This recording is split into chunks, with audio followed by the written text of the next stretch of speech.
Okay. जय Hind everyone. स्वागत है आपका एक नई वीडियो में। ओके, आज से हम अपनी इकोनॉमी की क्लास शुरू करने वाले हैं। राइट। इसमें हम क्या देखेंगे? एसएससी जो भी एसएससी या रेलवे आरआरबी के जो भी पीवाईक्यू आए हैं वो हम इस क्लास में कवर करेंगे, ये आप देख पा रहे होंगे। प्लस जो एक कंप्लीट थ्योरी होती है, राइट, वो हम इस क्लास में कवर करने वाले हैं। तो विदाउट वेस्टिंग एनी टाइम हम केवल इस क्लास में पढ़ाई करेंगे ताकि आपके आने वाले एग्जाम्स में इकोनॉमिक्स का डर खत्म हो सके। राइट, वो हम कवर इसमें करेंगे। तो welcome to SSC Mantra study hub. Please do like and subscribe this channel. हम पूरी इकोनॉमिक्स खत्म करेंगे, देन पूरी history with PYQs, then science, सब कुछ खत्म करने वाले हैं। तो आपके एसएससी के एग्जाम तक सब कुछ खत्म मिलेगा। बस चैनल को सब्सक्राइब करके रखो ताकि आप तक नोटिफिकेशन आ जाए। राइट, तो शुरू करते हैं। तो सबसे पहले आता है अर्थशास्त्र, जो कि दो वर्ड से मिलकर बना है। अर्थ हम सब जानते हैं, जिसका मतलब क्या होता है? Money, wealth. राइट, और शास्त्र यानी स्टडी। तो अर्थशास्त्र, जिसमें हम किसकी स्टडी करते हैं? मनी की। अर्थशास्त्र एक बुक भी है जो चाणक्य ने लिखी थी। राइट, किसने लिखी थी? चाणक्य, कौटिल्य। राइट, किसने? कौटिल्य इनका दूसरा नाम था। तो अर्थशास्त्र उन्होंने बुक लिखी जो कि किस पर आधारित थी? राजनीति पर। किस पर आधारित थी? राजनीति पर ये किताब आधारित थी। ओके, समझ गए? अच्छा, अर्थशास्त्र का उद्देश्य क्या है भाई? हम क्यों पढ़ रहे हैं अर्थशास्त्र? क्या जरूरत है हमें अर्थशास्त्र पढ़ने की? राइट, तो इसका उद्देश्य है कि अधिकतम कल्याण के लिए सीमित संसाधनों का अनुकूलतम उपयोग।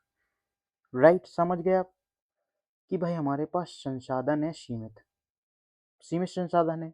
अब उनका सही तरीके से उपयोग करना, ये हमें क्या क्या सिखाता है? अर्थशास्त्र सिखाता है। राइट, इसीलिए अर्थशास्त्र को पढ़ाया जाता है ताकि हम अपने संसाधनों का सही उपयोग कर सकें।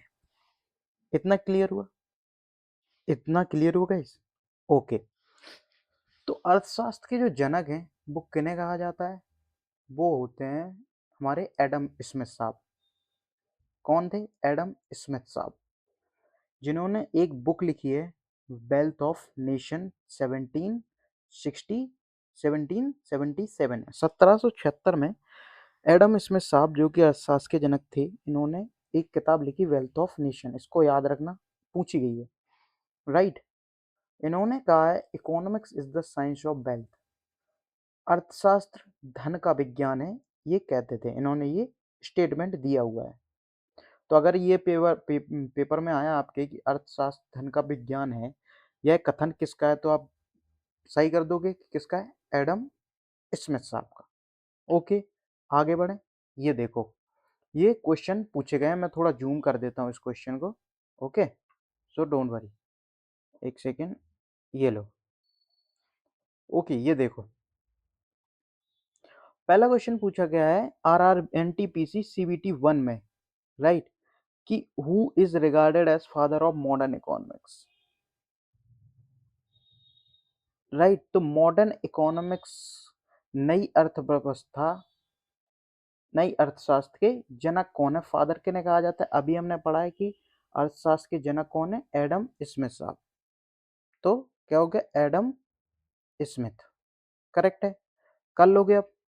ठीक है, ये देखो, फिर पूछा जाता है आरपीएफ एसआई। एसआई के रेलवे के एसआई, आरपीएफ एसआई में पूछा जाता है 2019 में कि वेल्थ ऑफ नेशन किसने लिखी है?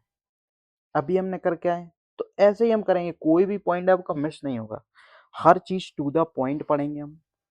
कैसे पढ़ने वाले हैं? To the point. कोई भी पेपर, हर पहले हम उसके पॉइंट देखेंगे, पूरी थ्योरी देखेंगे, फिर उसके पीवाईक्यू भी लगाएंगे, ताकि हर चीज आपको ये महसूस हो सके कि हम सही डायरेक्शन में पढ़ रहे हैं। समझ गए? तो वेल्थ ऑफ नेशन अभी हमने पढ़ा है, किसने लिखी है? एडम स्मिथ साहब ने। कोई प्रॉब्लम, दिक्कत? ये हम थोड़ी देर में करने वाले हैं ये क्वेश्चन। ओके, जो कि एनटीपीसी में 2 बार पूछा गया है। ठीक है, ये देखो, तो अर्थशास्त्र को दो भागों में बेसिकली डिवाइड किया गया है, राइट। एक मैक्रो, जिसे समष्टि अर्थशास्त्र कहते हैं, जो कैसे संपूर्ण अर्थव्यवस्था पर आधारित है। किस पर? संपूर्ण अर्थव्यवस्था, राइट। मतलब बड़े लेवल पर आधारित है, राइट। इसमें क्या क्या आता है? इसमें आती है नेशनल इनकम, आपकी आती है राष्ट्रीय आय, रोजगार आता है, संपूर्ण अर्थव्यवस्था है। समझ गए आप? ये इसका सिद्धांत किसने दिया था? इसके जनक माने जाते हैं जॉन मेनार्ड कीन्स। आपको एक चीज दिखाऊं, ये देखो, ये आया जॉन मेनार्ड कीन्स। तो क्या आप एक बात बताओ, क्या अगर इनकी बुक पूछ ली गई है एडम स्मिथ साहब की, तो क्या इनकी नहीं पूछी गई होगी कि जनरल थ्योरी ऑफ एम्प्लॉयमेंट किसने दी? जॉन मेनार्ड कीन्स ने। समझ गए? तो ये आपको याद रखना है कि एम्प्लॉयमेंट थ्योरी किसने दी है? जॉन मेनार्ड कीन्स ने। समझ गए? अच्छा, यहां तक ठीक है। दूसरी होती है माइक्रो, जो छोटे लेवल पे हम कहते हैं, जैसे व्यष्टि अर्थशास्त्र कहा जाता है। समझ गए? किसी व्यक्ति विशेष, एक उपभोक्ता, एक उत्पादक के लिए जो अर्थव्यवस्था लाई जाती है, उसे हम क्या कहते हैं? माइक्रो इकोनॉमिक्स और व्यष्टि अर्थशास्त्र। प्राइस थ्योरी पर रिलेटेड है। समझ गए? तो इसके जनक किसे माना जाता है? एडम स्मिथ साहब को। अब ये दो पॉइंट आपको याद रहेंगे कि पहला ये कि माइक्रो यानी व्यष्टि अर्थशास्त्र के जनक कौन है? एडम स्मिथ साहब। और मैक्रो यानी कि समष्टि अर्थशास्त्र के जनक कौन है? वो है जॉन मेनार्ड कीन साहब। ये पॉइंट क्लियर हो गए। अब देख लो आप क्वेश्चन ये वाला, कि जो माइक्रो इकोनॉमिक्स है यानी व्यष्टि अर्थशास्त्र है का मुख्य एग्जाम्पल क्या है? What is the primary example of micro economics? National income किस में आता था? अभी हमने पढ़ा है मैक्रो में। इन्फ्लेशन मैक्रो में। सरकारी बजट वगैरह ये मैक्रो में आते हैं। बट जो फैमिली प्लानिंग है, परिवार के खर्चे हैं, वो किस में आते हैं? माइक्रो में, क्योंकि ये छोटे लेवल पे होता है। तो क्या आंसर हुआ? C option is correct, right. ये तीनों मैक्रो में आते हैं, बट ये माइक्रो में। समझ गए? यहाँ देख लिया व्यक्ति विशेष के रूप में। कोई दिक्कत यहाँ तक? कोई प्रॉब्लम है? आगे बढ़े? ओके, आगे चलते हैं, ठीक है। अब एक बहुत बढ़िया कॉन्सेप्ट आपको दिखाता हूँ, डिमांड एंड प्राइस। क्या है? डिमांड एंड प्राइस कॉन्सेप्ट, ठीक है। ये पेपर में पूछा जाता है। तो क्या है जी प्राइस डिमांड का रिलेशन? तो जब प्राइस और डिमांड में कैसा वो होता है रिलेशन? Inversely relation. अगर प्राइस बढ़ेगी तो डिमांड कम हो जाएगी, और प्राइस घटेगी तो डिमांड बढ़ जाएगी। समझ आए? इनवर्स रिलेशन होता है प्राइस और डिमांड का, है ना? समझ गए आप कि कीमत अगर बढ़ेगी तो उसकी जो मांग है वो कम हो जाएगी, और कीमत कम है तो मांग बढ़ जाएगी। समझ गए आप? अच्छा, ये प्राइस और डिमांड का, मांग और कीमत का नियम कहता है। बट इसके कुछ एक्सेप्शन है, अपवाद हैं। अब अपवाद क्या है? अपवाद है प्रेस्टीज गुड्स, मतलब जो आपके प्रतिष्ठा के सूचक होते हैं, राइट, जिनसे आप जाने जाते हो, जैसे कोहिनूर का हीरा, गांधी जी का चश्मा, मोदी जी की जैकेट। अभी समझ रहे हो? मोदी जी की जैकेट, महेंद्र सिंह धोनी का बल्ला। तो इन ये अपवाद है प्राइस और डिमांड की थ्योरी के। जब इसमें प्राइस बढ़ता है तो डिमांड बढ़ती है। आप देखो कोहिनूर हीरा की प्राइस बढ़ेगी तो उसकी डिमांड और बढ़ेगी। और दूसरे अपवाद हैं गिफन गुड्स, जो इंफीरियर गुड्स होते हैं, नॉन लग्जरी, ब्रेड वगैरह, राइट। ये डेली यूज वाले, भाई इनकी कीमत कितनी भी बढ़े, लोग खाना बंद नहीं करेंगे, राइट। भाई उन्हें रोटी तो चाहिए, ब्रेड खाएंगे, तो इनकी प्राइस कितनी भी बढ़े, डिमांड भी बढ़ेगी ही सही। समझ गए आप? तो गिफन गुड्स और प्रेस्टीज गुड अपवाद होते हैं मांग और कीमत के नियम के। प्राइस बढ़ेगी तो डिमांड कम होगी, ये मांग और कीमत का नियम कहता है। बट अपवाद क्या है? प्रेस्टीज गुड और गिफन गुड्स। यहां तक आप लोग समझ गए? कोई प्रॉब्लम यहाँ तक? तो क्वेश्चन देख लें सर। लो भाई क्वेश्चन देख लो इस पे, जो कि CHSL 2023 में पूछा गया है और कई बार और भी पूछा गया है कि लॉ ऑफ डिमांड मांग के नियम के अनुसार किसी वस्तु के लिए कंज्यूमर्स की डिमांड से संबंधित है। तो बेसिकली रिलेशन बताना है। क्या कहता है? Directly related to supply of goods, वस्तु की आपूर्ति से प्रत्यक्षता। डायरेक्टली थोड़ी है, डायरेक्टली खत्म। Inversely related to supply of goods, inversely related to price of good. Supply से नहीं है, किससे? प्राइस से। क्या हुआ? प्राइस। अभी हमने पढ़ा किससे रिलेटेड है? प्राइस। कैसा है? इनवर्सली। समझ गए? तो किससे? प्राइस से। क्या ऑप्शन हुआ? B option is correct. कोई प्रॉब्लम? सही पढ़ रहे हो ना आप? समझ आई चीज? नेक्स्ट क्वेश्चन, नेक्स्ट देखो।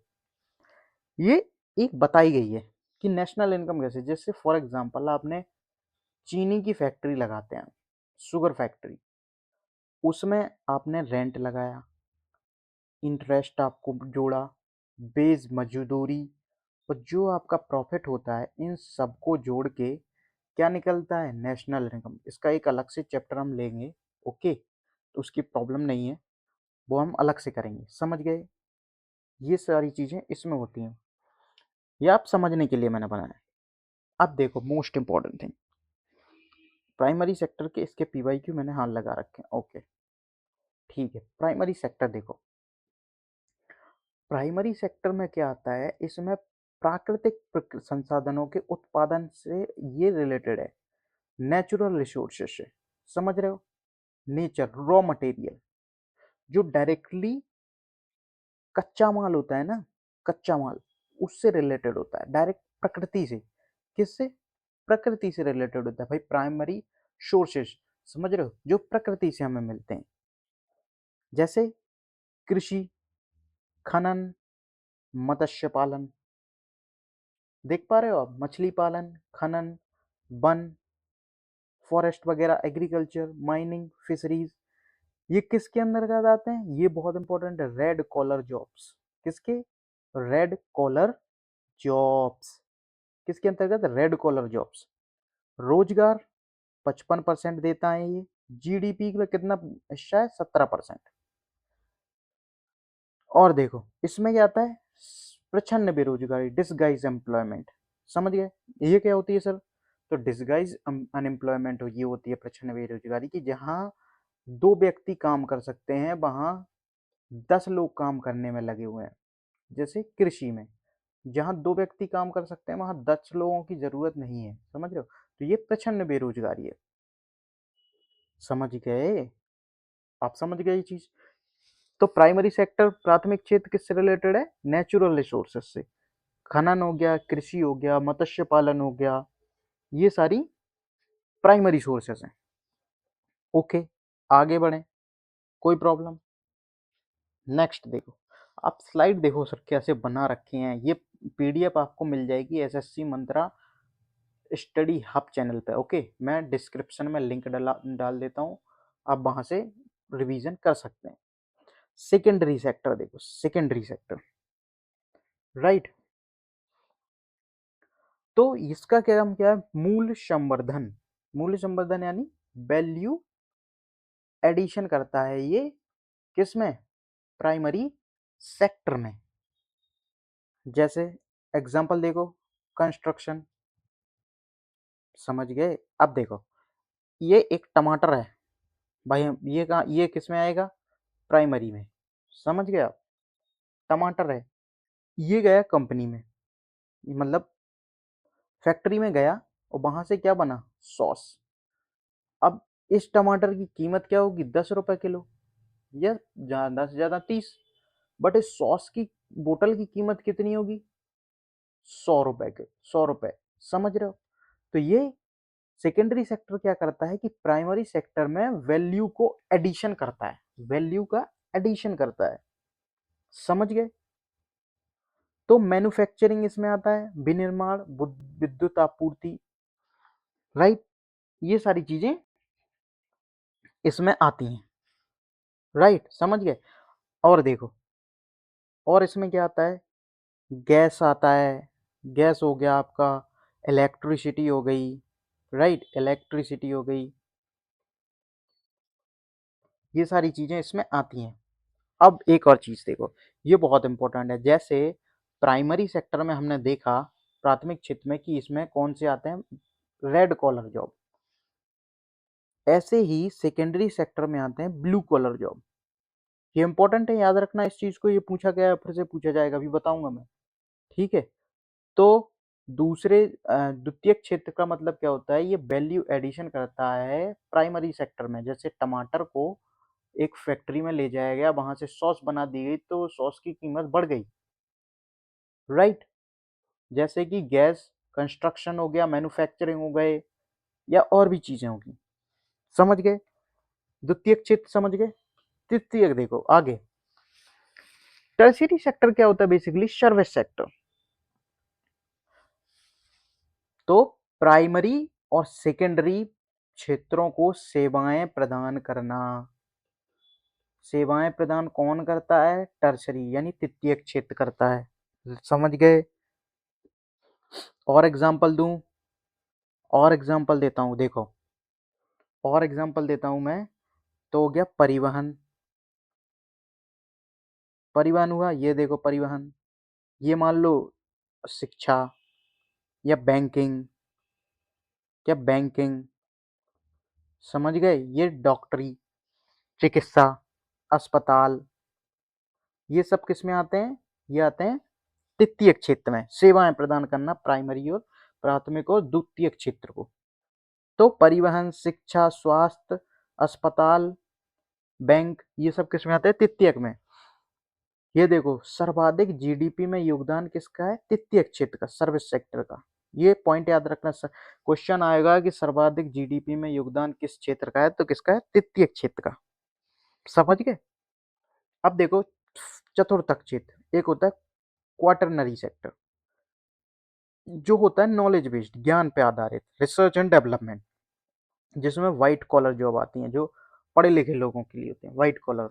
जैसे लॉयर, वकील साहब हमारे, लॉयर कैसे हैं, व्हाइट कॉलर, यानी कि वो ब्लैक कोट पहनते हैं, काले कौए वाला, बट व्हाइट कॉलर। समझ गया। Knowledge based, research and development, scientist, doctor साहब। एक होता है क्वीनरी यानी पंचम क्षेत्र, जिससे आते हैं policy makers, gold collar, CEO, leader, right. तो गोल्ड कॉलर, समझ गए आप, समझ गए। तो एक चीज मैं यहाँ पर क्लियर कर देता हूँ, एक पेज ले लेता हूँ, एक सेकेंड रुको। मैं आपको एक पॉइंट आपको बताना चाह रहा हूँ जो बहुत इंपॉर्टेंट है। ओके, ये देखो, तो यहाँ पे देखो, प्राइमरी में कैसे कॉलर जॉब आते हैं, रेड, समझ गए। सेकेंडरी में कैसे आते हैं, ब्लू। टर्सरी में, ये सर्विस सेक्टर है बेसिकली, ओके, ब्लू ही आते हैं, सर्विस सेक्टर। और क्वार्टरनरी में, यानी फोर्थ में, ओके, क्वार्टरनरी में white, white collar job, okay. और क्वीनरी यानी पंचम क्षेत्र में, तो इसमें क्या सकते हैं, गोल्डन। समझ गए। प्राइमरी में रेड, सेकेंडरी ब्लू, तृतीयक में सर्विस वाले आते हैं, क्वार्टरनरी यानी चतुर्थ में, चतुर्थ में कैसे आते हैं, व्हाइट सफेद, क्वार्टरनरी में गोल्डन, पंचम क्षेत्र में गोल्डन। समझ गए। ये सारी चीजें आप लोग समझ गए होंगे। ओके, कोई दिक्कत यहाँ तक, आगे बढ़े, आगे बढ़ते हैं। क्वेश्चन देख लो भाई, इंडिया की, अभी बढ़ाया, इंडिया की जीडीपी में सबसे अधिक कंट्रीब्यूशन किस एरिया का है, प्राथमिक, द्वितीयक, तृतीयक, किस क्षेत्र का सबसे ज्यादा कंट्रीब्यूशन है, अभी पढ़ाया है मैंने, अभी बताओ, एनटीपीसी पूछा गया, किसका है, वो है तृतीयक क्षेत्र। समझ गए। प्राइमरी किससे रिलेटेड, डायरेक्ट प्रकृति से हम लेते हैं जो चीजें। सेकेंडरी आपको पता है वैल्यू एडिशन करता है। टर्शियरी सेवा क्षेत्र, ओके, समझ गए। एक और क्वेश्चन देखो, किस एरिया में रेड कॉलर जॉब शामिल होती हैं, in which sector are red collar jobs included, पूछा गया है। अभी बताओ, अभी पढ़ा है मैंने। तो कौन सा है? प्राइमरी। सेकेंडरी में कौन सा है? ब्लू। क्वार्टरनरी में कौन सा है? वाइट। अब क्लियर हुआ? कोई दिक्कत होगी? कोई दिक्कत होगी? अब इसको याद कैसे रखोगे? मैं याद करने की ट्रिक बताता हूँ। बी कितने नंबर पर आता है? 2। 2 यानी सेकेंडरी। ठीक है, सेकेंडरी तो ब्लू, बी 2 नंबर, सेकेंडरी 2। हो गया याद? हो गया भाई? हो गया ना? कोई दिक्कत? ओके, ठीक है। यहाँ तक क्लियर होंगी चीजें। हम बहुत आधे घंटे में एक क्लास खत्म कर लेंगे। ओके, ये देखो अब आती है